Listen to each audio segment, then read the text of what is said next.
Formation commanders में जो जिस तरह की आज ये गुफ्तगू की गई है, जो कुछ हमारे सामने आया, उससे ज़ाहिर है कि हमारी न सिर्फ पाक अफवाज का बल्कि कौम का, अवाम का एक अज़्म हिम्मत, एक हौसला बड़ा बुलंद होता है। तो बाबर साहब, कितना इंपॉर्टेंट होता है कि चीफ ऑफ आर्मी स्टाफ खुद आएँ और इस तरह की बात करें और कौम में एक उम्मीद पैदा करें, एक जज्बा पैदा करें।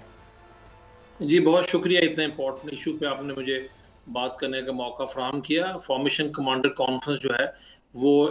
इंतहाई अहमियत की हामिल होती है, क्योंकि पाकिस्तान की फ़ौज में जो हमारे कमांड एचलॉन है, सीनियर कमांड लेवल, उसकी सबसे बड़ा, सबसे इम्पोर्टेंट फोरम है ये, और इसकी कॉन्फ्रेंस साल में 2 दफ़ा होती है। इस कॉन्फ्रेंस में जितने भी अमूर डिस्कस होते हैं वो सारे कौमी अहमियत के होते हैं और पेशा वराना अहमियत के होते हैं। उसके बाद जो अलामिया जारी होता है उसमें जो लुब-ए-लबाब उसका पेश किया जाता है वो बहुत इंपॉर्टेंट होता है पाकिस्तान की कौम के लिए भी, और बड़ा वाज़ेह पैगाम जाता है मुल्क से बाहर हमारे जो खारजी ताल्लुकात हैं उनको भी, और ज़ाहिर है जो हमारे मुख्तलिफ हवालों से जो लोग जो पाकिस्तान के दुश्मन, पाकिस्तान के ख़िलाफ़ मुख्तलिफ़ किस्म की साजिशों में मसरूफ़ रहते हैं, उनके लिए भी। आज की इस कॉन्फ्रेंस का अलामिया अगर आप देखें तो उसमें भी बहुत इंपॉर्टेंट इशूज़ का को डिस्कस किया गया, और उसमें भरपूर तरीके से अयादा किया गया पाकिस्तान की गवर्नमेंट की जो रियासत की बहुत सी पॉलिसीज़ हैं उनके तसलसल के लिए भी, और दुश्मनों के लिए भी एक वाज़ेह पैगाम है कि उनकी कोई भी साजिश इंशाल्लाह कामयाब नहीं होगी। और मेरे नज़दीक इस कॉन्फ्रेंस में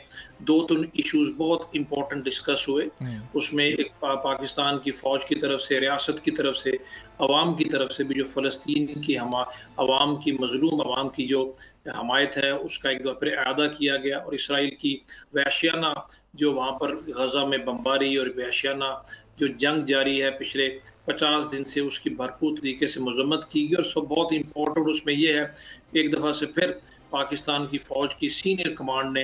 एक दफ़ा से फिर 2 स्टेट सॉल्यूशन की भरपूर तरीके से हमायत भी की है, और वो हमायत के साथ ये भी कहा गया कि इसमें वही 1967 से पहले की बाउंड्रीज पर मुश्तमिल एक फ़लस्तीनी रियासत होनी चाहिए जिसका कैपिटल अल-कुद्स शरीफ हो।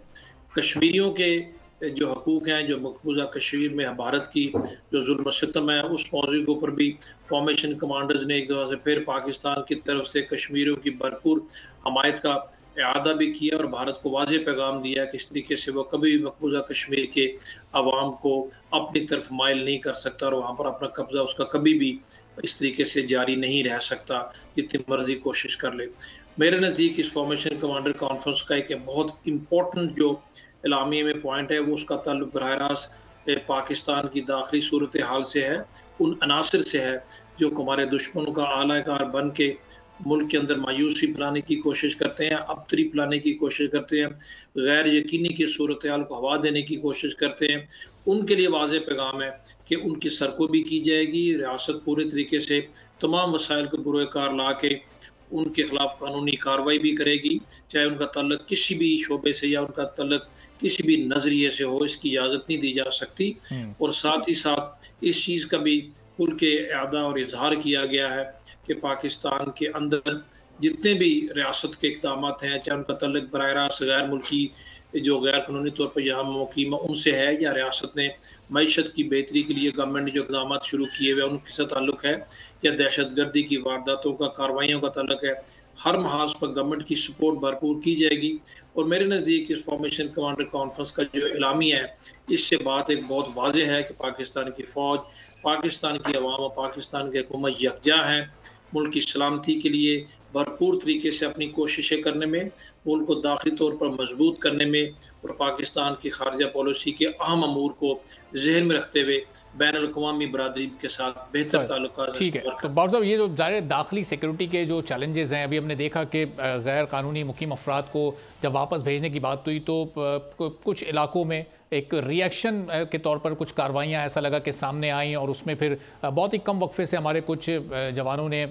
शहादत भी, वहाँ पर शहादत का दर्जा भी उन्होंने पाया। तो ये इस तरह की कार्रवाइयाँ रोकने के लिए जो लोकल फैसिलिटेटर्स हैं उनके खिलाफ इस वक्त घेरा कितना तंग है, उनके खिलाफ किसी स्ट्रैटेजी को नए सिरे से बनाने की ज़रूरत है, या इस वक्त बड़ा स्मूथ सारा काम चल रहा है?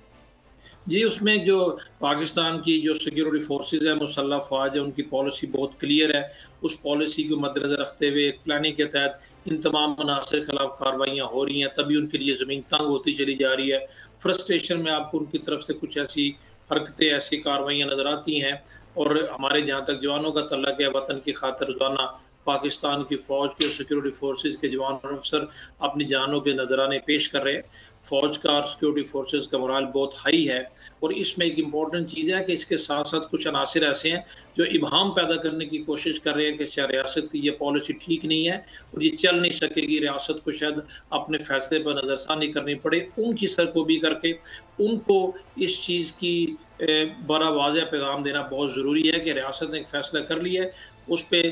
पूरे मनोन से अमल भी किया जाएगा, चाहे जितनी भी मुश्किलात हों और इंशाअल्लाह अवाम की हमायत से पाकिस्तान की बहादुर मुसल्लह फ़ौज इन दहशतगर्दों को कुचल कर रख देंगे और तमाम वो लोग जो कि समझते हैं कि पाकिस्तान में रह के पाकिस्तान के कवानीन को पामाल करके रियासत को चैलेंज कर सकते हैं, वो कभी भी इंशाअल्लाह कामयाब नहीं होंगे।